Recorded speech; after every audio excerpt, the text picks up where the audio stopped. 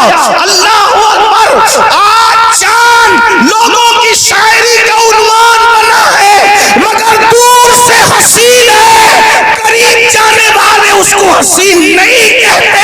اللہ اکبر، کچھ خاص لوگ ہوتے ہیں جو دور سے بھی خوبصورت دکھتے ہیں اور قریب سے بھی خوبصورت دکھتے ہیں۔ وہ دیہاتی عورت تھی، اس نے کہا جس کو میں برکت والا کہہ رہی ہوں وہ اتنا خوبصورت تھا کہ دور سے بھی حسین تھا اور قریب سے بھی حسین۔ سبحان اللہ، نعرہ میرے امام، اللہ، میرے امام یا رسول اللہ، میرے امام اب اس حسن کو کس طرح بیان کیا بات ہے، سبحان اللہ۔ سرتاب قدم ہے تنے سلطان زمن پھول، سرتاب قدم ہے تنے سلطان زمن پھول، لب پھول، دہن پھول، زخن پھول، بدن پھول، واللہ جو مل جائے میرے گل کا پسینہ مانگے نہ کبھی عطر نہ پھر جائے دلہن پھول، دندان و لب و زلف و رخ شاہ کا فدائی